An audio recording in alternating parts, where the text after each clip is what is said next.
Good morning. Today we're off to the CRMC Festival at Donington Park. It's one of my favourite events on the calendar.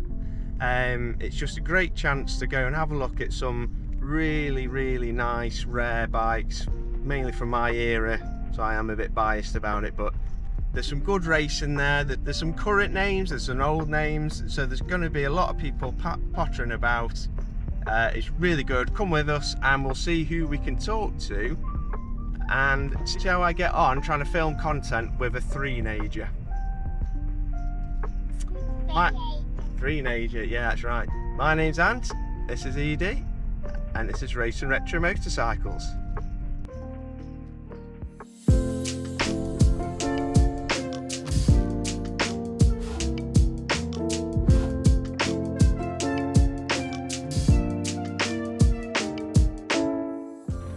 Where are we today, Eve? You okay? I can do some filming. Are you going to do some filming? Alright, thank you. Oh, noise is playing. Has he passed noise test? I don't think he has he? No, we're playing. So, as it turns out, filming with a 3-year-old in tow is pretty damn hard. So we didn't get as many on-camera chats as we would have liked. Again. Although I did manage to speak to Kieron, who runs a track bike hire company, which you might be familiar with if you're a reader of Fast Bikes or you watch 44 Teeth, and it's where you can live out all your Chris Walker and Neil Hodgson fantasies. Hi there, I'm Kieron from Renaissance Racing. We've got a lineup here of 5 primarily hire bikes from the mid-90s through to the early noughties. YZF 750, GSX-R S-Rad, SP1, 996 and a ZX7R. And the idea, we're just here today promoting the idea. It's a classic bike weekend. It's all our sort of era, as it were.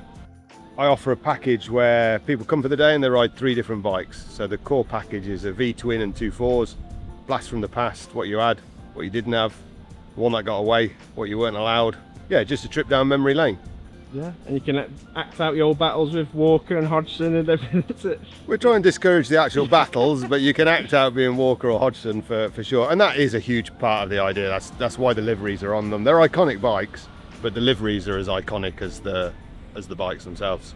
Yeah, brilliant. How would someone then get to book then? What should they do? renracing.com, REN racing.com. All the contact details are on there.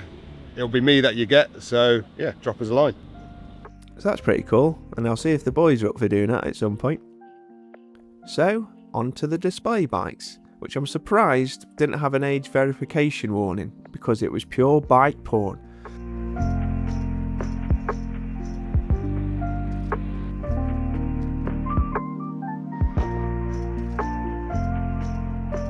First up, if you watch our channel, you might be familiar with this one, as this is one of Felix and 2 Moto's creations. You may recognise it from past events, sporting a pre-season test livery, but look at it now, it's been painted in the colours that Doohan ran in the 1994 championship. And doesn't it look great?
You might have guessed by now that I get an erection for V4 Hondas. Nothing offensive, nothing blue. You might have guessed by now that I've quite an affection for V4 Hondas, and this RC30 was absolutely stunning. I mean, it was so clean, it was like it's just rolled out of the HRC factory.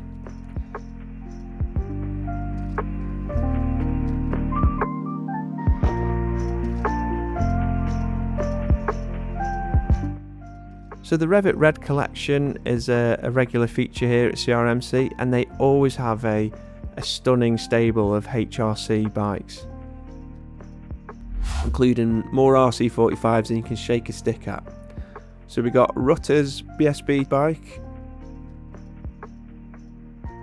and this Castrol Colin Edwards bike.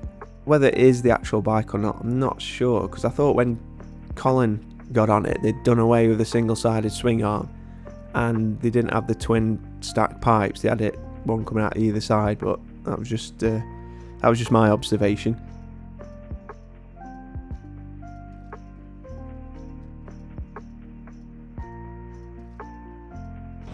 Honda RS125 and Danny Pedrosa colours. I don't think it's the original, because I'm pretty sure that will be at Motegi, won't it, in the Honda Museum.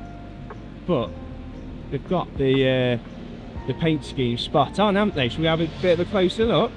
Yeah, this is what your daddy and Uncle Dom used to ride.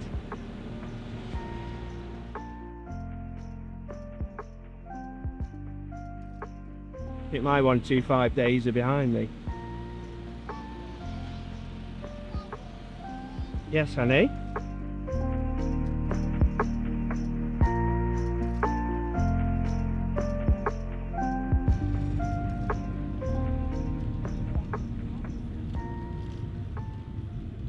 Oh, look, they've just come back in. So what we got? Yeah, a couple. Oh, is that a NXA and an NX5 Honda RS250? Got an FTR Honda Moto 3 bike there. And then a CBR 600, that'd be like Jim Moody's old bike, is this? Think so?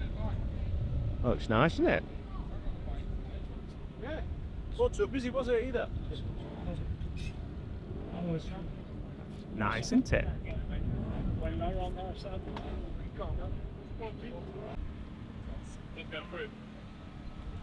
What's done with that? There is small.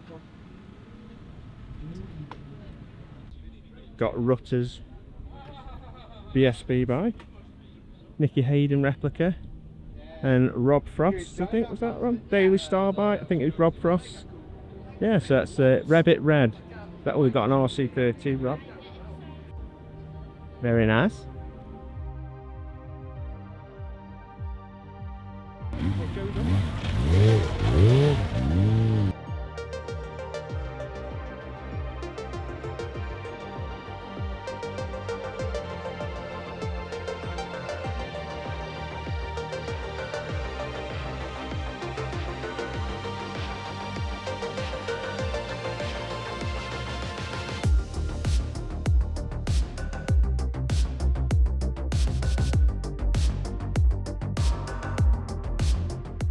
So it's two-stroke corner necks, and any 500 or 250 GP bike would stop me in my tracks. So here we have a ROC Yamaha in the Juan Borja.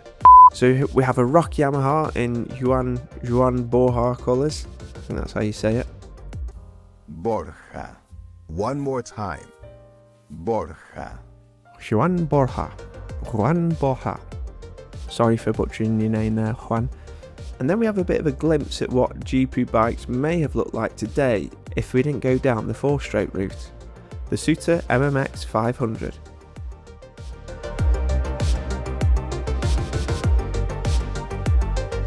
Last time I saw one of these was when Ian Locker was racing it at the 2018 Isle of Man TT, and it sounded mega.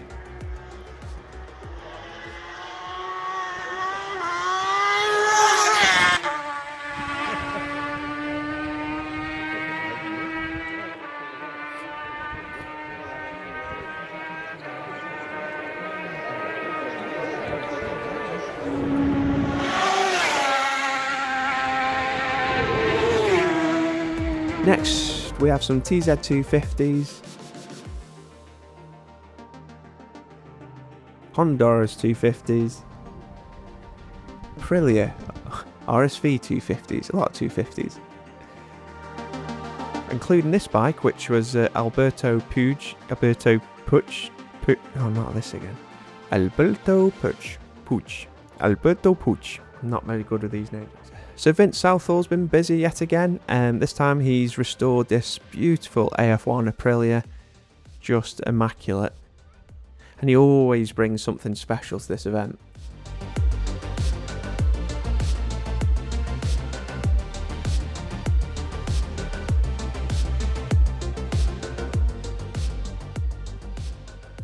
So onto the racing now. So as well as the display bikes, there's a full programme of racing.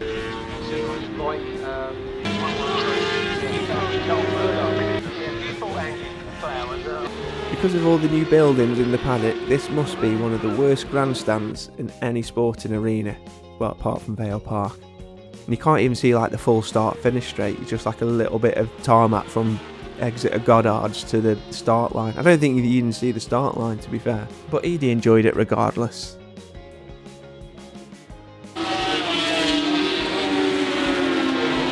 Everyone was quite busy, so we didn't really get a chance to catch up with familiar faces, but also because I'd rifled through all the bribery snacks for Edie and there was just no way that she was going to let me stop and chat and set up some interviews with people. Here's Spike, fresh from posting on Track Day Addicts. You had the likes of Hutchie testing his ZXR prior to the Classic TT. Casey O'Gorman riding Ian Martin's team bike RC30. Also worth noting that Casey's now a Moto3 rider, so yeah, good on him. But after that, we had a quick nose round the paddock and once more, watched a bit more racing and headed back to the van. Wow. How was that, Lenny's? You doing some notes? Yeah, it's been good, hasn't it? Yeah, we didn't really get a chance to speak to many folk, but we got plenty of footage of bikes, so hopefully this has been something and something worthwhile watching. So thanks again, and we will just tell me to do it. Well, it definitely come next year. Put it in your diary for next year because there is some absolutely stunning bikes. There's good racing. Yeah, so there's something for everyone there, and it looks a really good race series. I'd love to put something together and race it in that series because it just looks ace-like, but I'm gonna have to try and earn a few more pennies before we can do that, can't we? Yeah, so yeah, thank you very much. We're just off to Darley Moor now, so I'm doing a bit of racing tomorrow, but I can't be bothered to film that. So it's going to be wet as well, so it'll just be me complaining about how wet it is. So yeah, we'll leave it there. Don't forget to like and subscribe. Cheers guys, thank you. See you next Tuesday.